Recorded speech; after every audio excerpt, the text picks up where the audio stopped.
Not Great Parents podcast. I am Not Great Parent Molly, and this is Not Great Parent Nathan. Hello. And we are chugging along today, and yes. we are in our not greatness. Yes, we've been filming lots of bits and pieces. If you've been watching, not listening to previous episodes, you've seen Molly and I keep changing outfits, clothes and outfits all the time, and you're like, are they just doing now like set changes and costume changes? We're refilming things. We're adding parts and pieces. It's just we're the nature. really committed to making these episodes shorter and more practical, which means we're going to record them 2 or 3 times to shorten them. Yes, we just want to make them work, and so we're trying to record more episodes at once and then go back and film. And so today is our last filming of the day. Right. And we're both a little tired, so if this beginning sounds not great, that's okay, because that's what it's going to be good, though. It's going to be good. Do. We are people who want to be pursuing God's goodness and not the greatness of the world, which is why we call ourselves the Not Great Parents podcast. So greatness of the world, what does that look like, Nathan? I think it can be broken down into achievements, right? Or things we acquire, right? So things I buy, things I consume. It's getting a life that people find admirable, that people would look at and say, wow, I wish I had your life. Success and status. And whatever is worthy of being put on Instagram, right? Yes. So, having a good-looking body, a good-looking family, lots of money, lots of experiences, the best vacation. Oh, yeah. The best job. The best house, the best car, all the best of everything. You're incredibly skilled at whatever it is you're doing. Right. All those things. That's great. And that's what the world tells us to do. I mean, we've talked about it many a time. The greatness of the world says you got to have a thing. You got to have something. Well, we are people who want to be pursuing goodness, the goodness that God defines for us in the Bible for ourselves and our families. And today we're going to start a new series. And that's right. We took 10 weeks to talk about family. The one topic everyone thought we didn't even need one episode about, but they did 10. Yeah, we did 10. Anyway, we talked a lot about family matters and family structure and why that matters and all that. So now we're moving on to still discussing family, but all of what we just did honestly was lead up to this. It was to try and get us all focused on if the family is supposed to be the model of life in God's kingdom or life in the church, right? Well, then how do we structure our families so that that's actually what is happening, because nothing happens by accident. No, nothing really does. And being haphazard about everything doesn't get you where you want to go. It's sort of like, if I don't know the end goal, I can't set everything up to get to know where I'm shooting. No one's getting a bank loan for their new business by walking in and you saying, hey, I'm going to create the world's best crab shack.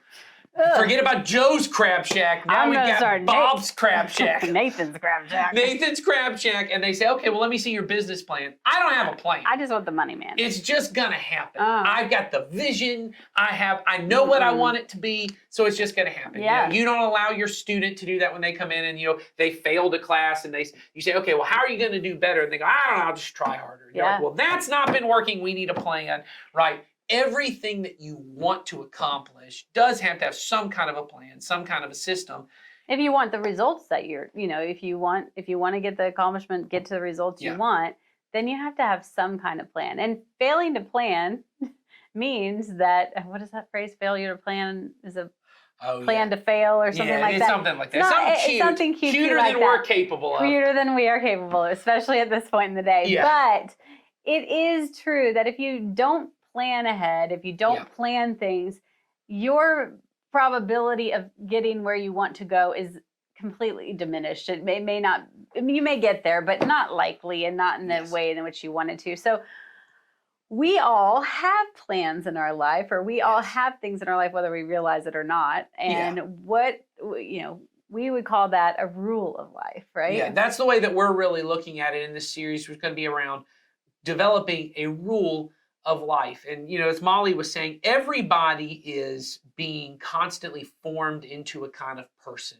You are setting up, whether you know it or not, you have a system in place in your life. And Dallas Willard, so here's your Dallas Willard quote today. You gotta have one, guys. Yes, your system is perfectly designed to produce the results you're getting. Right. So whatever you're getting, that's what I'd say in your marriage. if you are unhappy and you have bad communication in your marriage, you have constant conflict in your marriage, that is because your system of being married together is perfectly designed to produce the results you're getting. The problem isn't her. The problem isn't even you. The problem is that you two aren't actually figuring out how to communicate. Mm-hmm. You aren't figuring out how to have the conversation, and you have not, and by not having a plan, what you've said is, we're just not going to communicate. Mm-hmm. And therefore, we're going to have lots of conflict. And now our plan is to not be good communicators. Yes, and eventually our plan is, we're not going to be married. Mm-hmm. I mean, that's eventually, you haven't said that. That isn't the plan that you set up, but that's it. And if you have within your home life a certain level of, I wouldn't just say even chaos, I would say if you have a level of ambivalence towards life with God, mm-hmm. And I'm not just saying from you, but it may be from your kids, it may be in your home life, and you don't really think about it, and you go, man, we never end up doing any of the good stuff that we hear about at church, but man, we're doing a lot of the great stuff. Mm-hmm. The reason why is you have a system that is perfectly designed to produce the results you're getting. Mm-hmm. So what you then have to do is change the system. Mm-hmm. And so what we're talking about is this idea of what's called a rule of life. Mm-hmm. A rule of life is something that everyone in a community, everyone in a family, mm-hmm. everyone on a team, right? They agree to, we will all live by this way so that we can have the life we want. Yeah. So we're going to dive into that, and it's going to be, a number of episodes, but we're going to get pretty practical about it, and we're going to challenge you guys to come along with us in that and start putting some of these things in place in your family too. So I'm excited about it. I'm excited that I think it'll be a great change, and also it's so important. I mean, we both do it in our lives, and it is so important in the pursuit of God's goodness.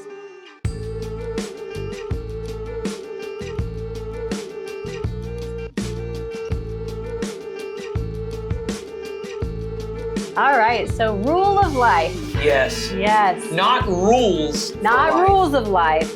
Rule of life. Right. So exactly. Let's break that down and just talk about the phrase itself. So, rule of life is something that we all have, whether we've written it down or not. Everyone is being ruled by some rule of life.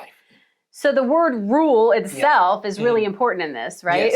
Yes. So the word rule, the reason it's rule and not rules is this is actually, I think it goes all the way back to who now Catholics at least refer to as Saint Benedict. Okay. You might have heard of Benedictine monks, mm-hmm. right? They're kind of the first ones not the first ones certainly who withdrew from society, to go off and pray and do all those kind of things.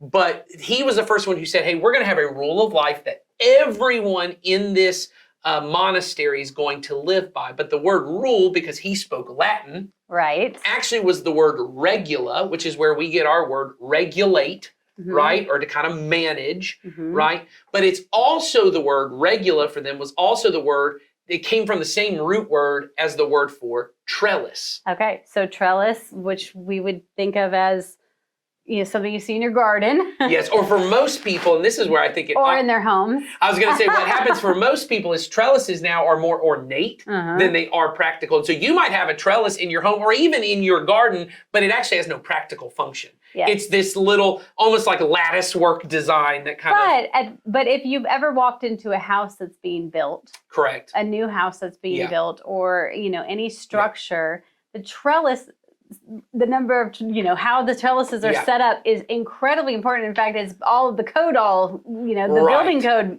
the trellises matter because they're going to hold the structure in place. Everything is going to be built on that. Correct. And that is actually as important, if not more than the foundation on the ground.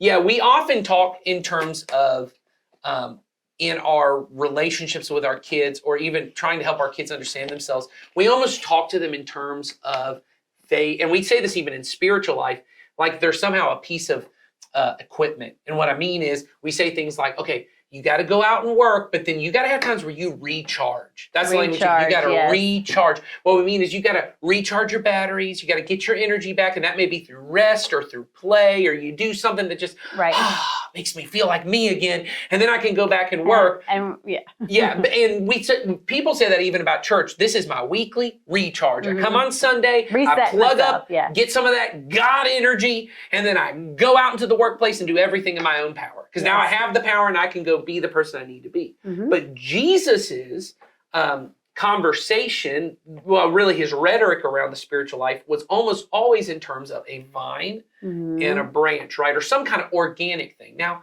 obviously that's because he did not have an iPod to talk about, but they were not harnessing electricity. But I think it's more than that. I think it's because unlike your iPod, which you can charge up and then unplug from the source of life and send it away to go do its own thing, a vine being connected to a branch, in order to produce fruit, it must always stay connected. There's never a time, because the moment that you unplug a branch from a vine, that branch is no longer a branch, it's a stick.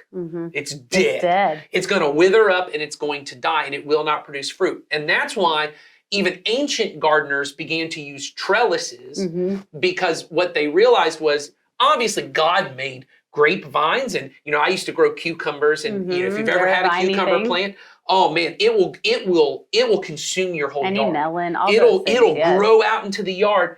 But as often happens, the fruit, because the fruit gets so heavy, it gets like dents on the side, or all the seeds come because of gravity hang down. They hang down. So what you do with the trellis is you're supporting the vine, so it's not as heavy, right? You're supporting the branches so they don't break off, and you get more fruit and better fruit. And so what St. Benedict knew was, if we want to be branches connected to the vine, then we need some trellises in our life to make sure we are staying connected. Our life isn't getting burdened by too much, breaking away from the vine, and then we can actually produce more fruit. So when we say rule of life, we aren't saying, here's rules that if you don't keep them, God's going to get you. No, we're not going to say this is a God's going to get you thing. No, that they're not commands. They're not commands. Rules. But they are a rule. They are a trellis. They are a support. Scaffolding is another, I think, is a little more for us, right? This ability to hold up what really matters so you can do the work that matters. And as you said, everyone has some system. Yeah. So if we were saying to someone, let's talk about your rule of life, which we are saying to you all. Yeah. How would you identify what people's rule of life is if they have yet to say it? So I think it's really, first of all, we want to say it's really important to get it out of you what it looks like, okay? I would try and be as honest as I can about what is actually, maybe you say, driving my life. What's my key motivation in life? I mean, we've named this whole podcast, the not great parents, because what we realized was, it's not that parents who put their kids in a bunch of activities are somehow going to end up with kids who don't follow Jesus. It's that internal motivation of, I want them to be great. I want them to excel in this life and to do something in this life that everyone else looks at and says, that matters. That motivation over time can really veer you off. Whereas if you say, I want my kid to be good and godly and to have the characteristics of God, even if that means they're also a really great baseball player or a really great the character, their pursuit of Christ matters way more and will keep them from veering off the wrong direction. So that internal motivation, that thing that drives you, or what we would say, your rule of life, if you don't, and this way, we were saying it before we started, if I don't name what is my rule of life, it will eventually rule me rather than me ruling it. Right, it already does. I mean, essentially, it is, everyone has a rule of life. So whether you've named it or not, you have a rule of life. That's right. Now, when you're able to say what it is, you're able to decide, is this the rule that I want? Is the trellis supporting what I want it to support? Is this a great rule Is this a great rule or a good rule? Do I have things am I supporting the area of my life that matters? Meaning, am I supporting goodness or am I over here building a trellis to support greatness? Yeah, and I think a lot of parents, and But once again, this is why we talk about it so much, and I'm sure people just get bored hearing it, but I think we have to just identify it for people. Our whole world has taught parents to create support structures for their kids to be excel. The trellis. Yeah, that you have this, that you need to get the right people in their life, the right, activities on their college resume, all these different things. You got to get all those things in place, because that'll be the support structure that skyrockets them to the moon, that gets them to the job of their dreams. So here's how we would say is, I would start asking questions of where is all of my time going, in maybe personally, but also in regards to my kids. Yeah. When I look at their schedule, when I look at my calendar, my kids are now to that age where we have to calendar in their activities as well as our own activities. When I look at our calendar, where are all of those activities? Are they things that enhance their greatness or their goodness?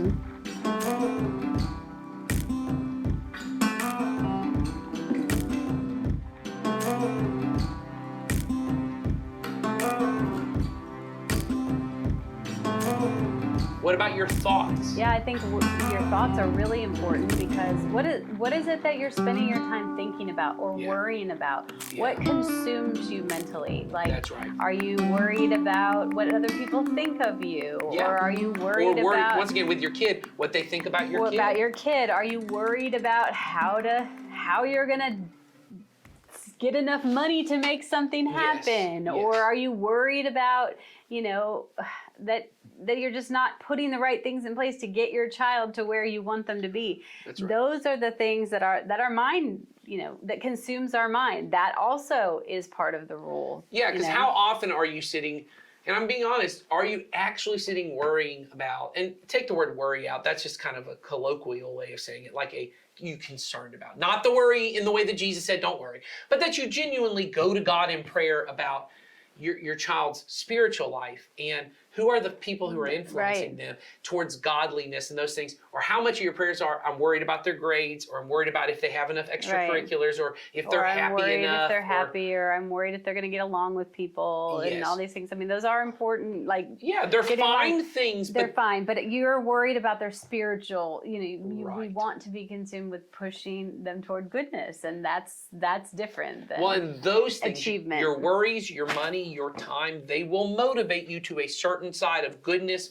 or greatness. These last ones I think are the big ones, especially once you get teenagers or preteens. It's not as much with your little ones, but certainly with your preteens and your teenagers. What are you having conflicts with them about? Or what are you setting boundaries or consequences over? So what I mean is, do you spend a lot of time talking with them about whether their behavior looks like Jesus, or are you talking about their homework a lot, or their grades a lot, or something that you signed them up for and they don't want to do it, and you're like, well, we're gonna figure this out, or all of these different things. What are you having conflicts over? If it's, once again, things where, because I will say, and I have 4 children, part of being a parent is I'm trying to train them in godliness. I'm trying to train them in goodness, and because they're sinful like I'm sinful, they need a lot of training. So there are times we have conflict.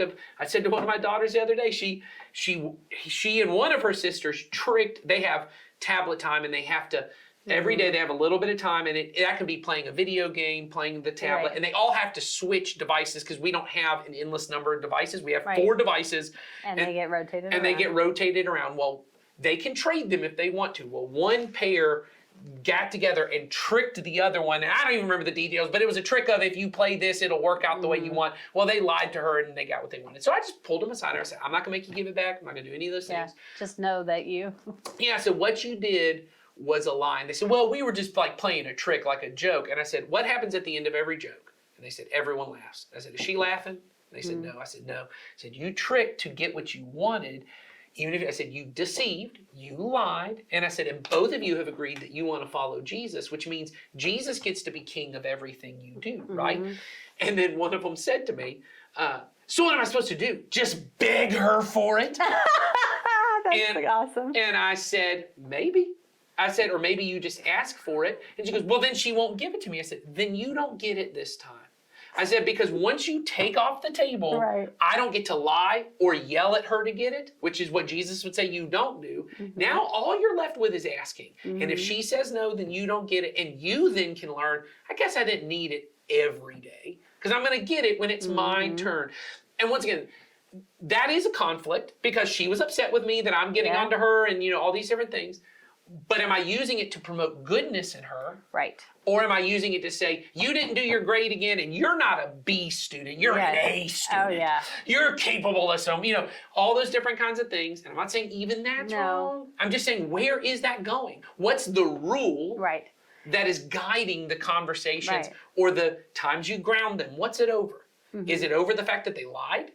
Or is it over the fact that they failed a class and now they have to X, Y, Z? And for me, I know with my older child, he plays baseball and, I want to celebrate some of his accomplishments. Absolutely. However, I want him to always hear the achievement compliments, the greatness compliments less than he hears the goodness. So I say things a lot like, I really loved how you, I loved seeing you be a leader in the dugout. Yes. Or I loved how, I love seeing how every player that comes to first base, you actually have a conversation with them.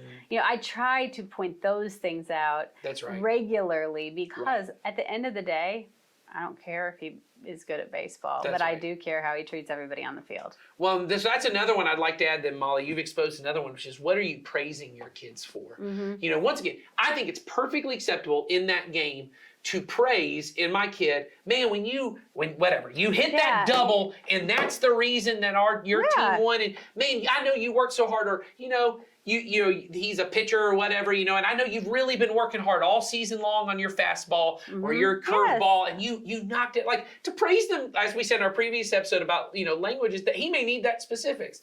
But the question is that the only thing you praise him for? Right. Or are you praising him just as much? And we would say put more weight on the praise, as you just said, of the way that you helped that kid who didn't have anywhere. You became friends with that one kid everyone found annoying, or you did that. Because what you're now doing is redirecting, as a trellis would. You are working as the rule of life for them, redirecting their heart to, hey, scoring the winning run, that's a great thing. But what is better, what is truly good, is being a friend to someone who doesn't have a friend. Right. Being kind to someone no one else is kind to. And what you're doing is, in that praising, in creating systems, in creating a rule, a structure around it, is you are making sure that you as the parent, your heart doesn't get tempted towards greatness. Right. Because it's really hard. It's really hard. When I see my kid do something really well, our kids do karate, and when they have a moment, and now they're doing the competition, they call them kumite, where they actually fight other kids, which is way more fun than I thought. Watching my kid try to beat up another kid is way more fun than it probably should be. But when one of them does well and they win, and you see that look, and you're just like, and there is something that's like, man, that's my kid. Look at my kid doing it. And I'm not saying there's levels of that's good. That's and, fine. And I'm proud of their accomplishment and proud of what they are. There's also, though, just a little bit of temptation to say, now I'm a little higher than other parents in this room. I'm looking at the other parent, I'm like, sorry, your kid sucks. Sorry, this kid's not good. I'm sorry my kid beat your kid. There's a little bit of pride that comes into that as well, and you have to be on guard. So what you want to do is create a rule that says the things that we will make sure we celebrate, the things we'll put boundaries, we'll have conflict over, that we will make sure get enforced, the things I'm going to work, be concerned about, the things I'm going to give my thought, my money, my time to, are things that lead to the goodness of God, and they fit under this rule of life. Yeah, because our systems and our trellis and our structure will produce results. Yes. And if we align that over here with greatness, we will more likely produce a greatness result. If we put it over here with goodness, we're more in line to get the goodness result that we want. Now, like we said, some of those things may, go back and forth, but and your kid does play a role, because ultimately that's the part. And I'm Mr. Molly knows. I am Mr. Rule of Life. Yes. I am Mr. Mr. Discipleship. Let's make sure let's have a rule of life. Yes, and we've identified it, and Yes, but your children are not products you produce. And so what I mean is, even if you do this rule of life really well, There's no A determines B for sure. Correct. And that's what you have to remember. But you have to say, well, if I put A in place, the probability of B likely goes up. Yes. Well, because once again, you have to live with, God is so good. He has given us control over things in our life. And we have to operate in this life within the bounds of what we control. And so what I mean is, no parent goes, I really want my kid to learn to read, but that maybe that's out of bounds for them. So I'm just not even going to send them to school. Right. I'm not even going to send them to learn how to do this. I hope they graduate high school, but I'm not sure if that's ever going to happen. So I'm not even going to send them. No, you teach them. You create a system. You don't just go, I'm going to give them a book and they'll figure it out. You learn phonics, or you learn some system of how to teach reading, because you go, I want to give them the best chance to learn how to read, or to learn how to play sports, or to learn how to do this. You help them set up the trellis, right? You're setting up the trellis so that your child can have the best time and opportunity to be connected. That's right. And to grow in goodness the way you would want them to. And so that's what we're going to spend the next... we're going to, how many weeks? We don't know. I don't want to say, we can take a poll. We can have a poll. How many weeks do you think we're going to spend on this? I'll tell you this. This might come up to one of the longest ones we've done, because what we're going to do is we as a church, so in our core discipleship program, our On Mission program, we have a common rule of life that everyone who does that program says, this is how I'm going to operate my life based on these 5 principles. Right. And so we want people to start thinking about that in their families. Yes. And what does that look like? And Molly and I are actually on a team at the church where we're starting to look at what would be a rule of life we could propose to parents in our church and say, hey, would you consider maybe adopting this with your family? That for people at Community Christian, this is a good trellis that we think would help your children grow in the goodness of God. And so really what we're going to try and do is really take those elements of the rule of life and break them down over a course of episodes. So we might take one element and take 5 episodes or 22 episodes on that one element. 5, 25. Yeah, exactly. So we're going to really try to help us get this so that we can create this rule and this of is life. the practical part we've talked about. We said this year we're trying to be really practical, and I know the saying rule of life sounds so kind of up in the air, but really ultimately rule of life comes down to practical things. That it's the habits the trellis you have in your life. The trellis is habits rhythms is one of the words that we prefer to use that establish that structure for us. That's right. So it's going to be a lot of things, and probably things you can already figure out. Scripture's a part of it, prayer's a part of it. Yeah. All of these to pray.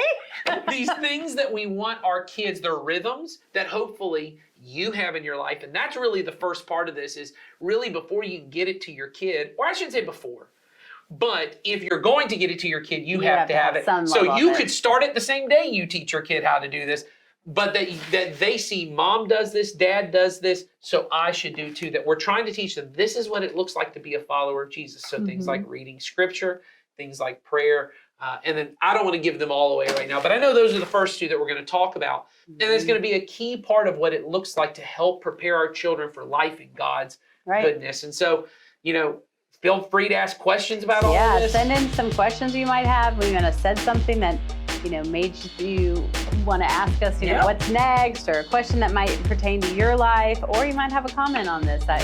We are happy to receive those. There's a link in the show notes, so feel free to put that in there. But we're excited about this. We think this is, this is obviously tremendously important as we're trying to parent our our children towards God's goodness and live our own lives towards God's goodness. So thanks for being with us today, and we'll see you next time. Take care.